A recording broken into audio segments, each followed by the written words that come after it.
What's up, Moto Buddies? Mike here from Taco Moto Co. Baja Taco Tours. Have a very cool bike for you today. This one is a 2019 450 EXCF 6 Days Edition. This is the Chile edition, and I think they did the best job of any of the 6 days on the graphics. I just dig this little like South American, Indian vibe thing going on with the little graphics in here. If you look subtly, they've got these little homages to the 6 days branding. It's just super cool, very trick looking. And then they've got the ISD sort of blended in there. Very nice job to the graphics department on this bike. So this one came to us stock, completely stock, and we've done a nice little tidy makeover on this thing to give him more power, more usability, streamline it a little bit. For example, back here. Okay, so on the stock bike, you had this. This is your setup when you get your stock bike. It's got the US under fender and then the tail light, and then you've got the turn signals. And there's not much you can do with this unless you want to get a hacksaw and trim down here. You keep your stock light unit, which is this guy right here. And some guys will just hacksaw, sawzall this off, get rid of the turn signals. They'll tidy that out. You end up really having a hard time of mounting the plate. I have seen where guys will use this little blend line here. They'll take off the license plate light and they'll use this flat piece. They'll trim down here underneath where that light is. And that's where they'll mount the license plate. And that all kind of turns out so-so. And so that's the license plate light is where the license plate would go. And then you get rid of the turn signals and you're going to tidy it up in that way. And I guess that's okay. I've seen a lot of bikes like that. I've even done it a couple of times for a couple of guys. So there is maybe a cleaner option, and that's to go with the Taco Moto Co. under fender kit. And what that does is it replaces out the complete under fender, the stock one. And then what we do is we put on our own custom bullet, these lights right here. These are wired up to operate in run feature as well. And then we've got the little small, this is the sick ass under fender and the sick ass light. And they've got a nice tidy little, I think it's a 12 LED bulb in there, and it does a really good job. It's nice and bright. And then here's the killer app. You got the Enduro plate, and that allows you to take a digger, burp, and then the license plate is going to flop around and it won't bend and won't break off. So that tidies up the tail super nicely and gives you crash protection. These are nice and tucked up out of the way and do a good job of being out of the way in a crash. Now there's always a possibility you could hit that, and in fact I've seen guys break off all this. So is it possible to snap stuff up in a crash? Sure it is, but with this setup you give yourself the best insurance possible. As far as power goes, we've got the Pro Moto billet end cap, and then under the seat here is the Get ECU, all custom tuned for this rider and all set up for this 450 bike. Very powerful wheelies in all gears. The 450 revs super hard, super fast and clean. It's got a shorter stroke. It has a 95 millimeter piston like the 500, but it's a shorter stroke. So it has faster piston speeds, more aggressive revving. And the what I like to tell guys is the 450 feels, so let's do this. The 350, that motor feels like a little tuner import, like a 4-cylinder tuner import, with a nice ECU reflash and exhaust. Very quick, very fast, very nimble, not a lot of torque, and really fun and responsive, and you need to keep it up in the power band. A 450 here, this is like a BMW M series car, maybe a 6-cylinder, much deeper power reserve, much deeper torque, but it does taper off and fade away, and the low end pull is not super fantastic on these motors. And then when you have a 500, 501, now you're riding essentially like a Mustang 5.0, something that has immediate hard-hitting torque right off the line, very responsive, very clean pull, but not as fast revving and arguably not as fun as a 450 or a 350. It's more of a deeper experience, a deeper pull, and those are sort of the ways that I found that work pretty well to describe the personality between the different engines. The 450 tries to slot right there in the middle, gives you 450 pull with a faster piston speed and not as much torque as the 500, but a little revier and a little more fun. So hopefully that helps. If you have any questions, you can let us know. Or if you have better analogies or better descriptions, throw those in the comments. Back here on the rear tire, he's got, I think this is a Tusk, so This came on the bike, so he's got the Tusk rear shark fin. Now we threw on these little guards. These are very cool. These are wheel bearing protectors. So if you're going to pressure wash your bike, and all of us do really, this is just a little shield dam. Yamaha has been doing this for years. They're plastic. They do a good job. These are the they're aluminum. They're anodized, and they do the same job. They just look a little cooler. What's the matter with bling? I don't have a problem with that. He's got the Polysport. Not frame guards, those are the swing arm guards. And then the Acerbis frame guards up here. I don't think, yeah, there's no recluse in this bike. It's stock, and I think his suspension is stock. Let's see, moving up here, we tidied up the front end. We got rid of the stock signals, and we threw on the Takomoto 360 fork wrap signals. Very clean, very tidy, and those are also wired up for running light feature. Let's see if we can get those to turn on.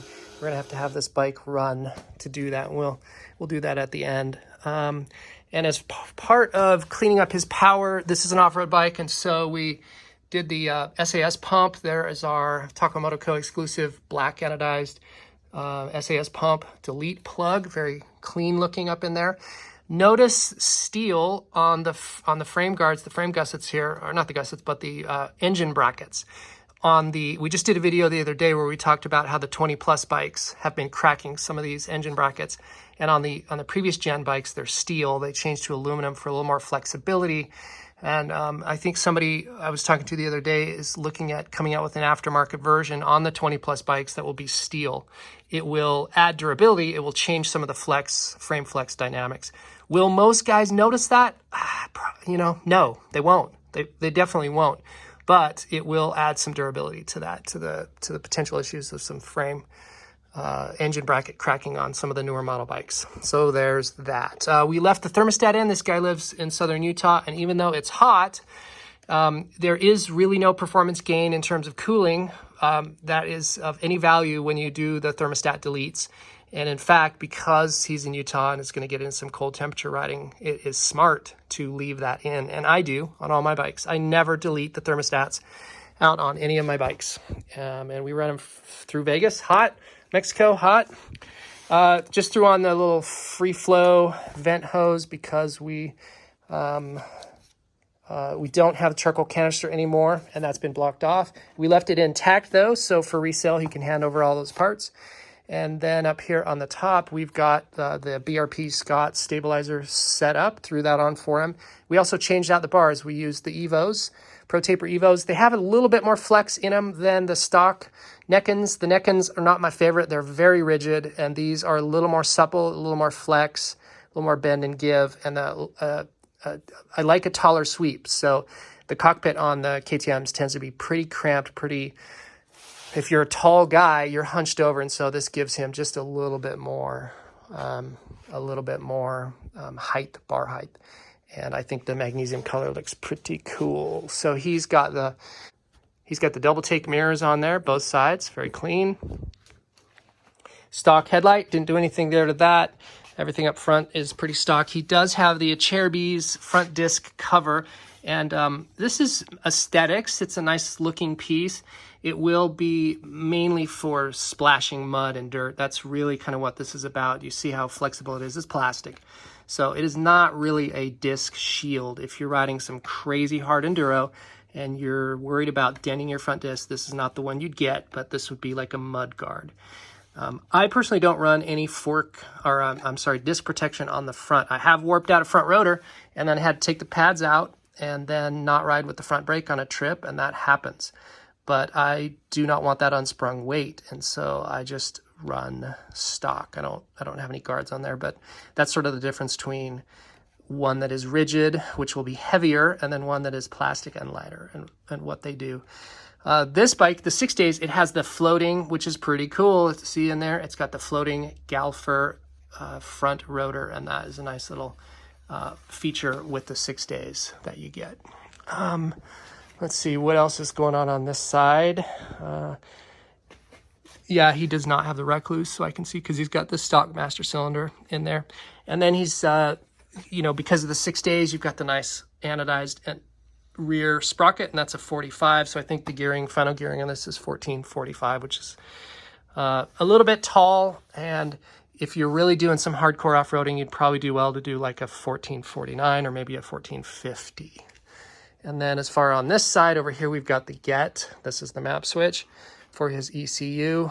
And the something to note here is on these stabilizers, there's two different types of brackets, frame brackets. There's the ones where you have to take the upper triple clamp off to get them on, and the Scott's is that type. And then the Fastway makes a really nice stabilizer, and theirs is a complete two-half clamshell thing, and it brackets around the steering stem, and you don't have to take off the triple clamp. So there's just a brief word on the two different versions of the two different types of frame brackets. So that's a nice little walk around on a pretty clean, decent little bike. He's gonna have a good time cruising around on this thing. Let us know in the comments if you like the graphics of the 6-day, the Chili edition, and if you have any comments, shout it out. All right, guys, go out, get some adventure. Here's a look at what comes off to give it that makeover. Pull out the some of those smog items, and then the tail. So like up front, you've got the turn signals. Pull those off. You know, somebody asked me what all this stuff weighs. Maybe 4 pounds. It's not that much. The little crash bar up on the front, that doesn't really work with the Scott stabilizer. I'm sure you could modify that and make it work. He may want to put that back on. That's the SAS pump, smog pump. And then the stock risers, bar risers. We went with the LED turn signals, so that's the stock flasher. That doesn't work anymore. Top clamps. These are the wheel spacers that got replaced with the ones with the collars. And then these are different colored bushings. These go on the BRP setup. These are the softer ones, and the red ones are the ones that are a little bit firmer. And then you've got a new pinch bolt. This is up top, set the preload for the steering stem bearings. And because of the clearance with the BRP, you need a shorter one, and so they supply a new one that's shorter. The top collar on the nut is shorter. And then we talked about the tail piece, so that's gone, and that's really heavy. This thing alone, you know, that's probably 2.5, 3 pounds of weight right there. Stock ECU, got the get in there. And that's some of the collection of the, so here's all the hoses for the vapor recovery system, and there's the solenoid. So we've got a dongle, forgot to mention that. We put the vapor recovery system dongle on there to keep the FI light from tripping on.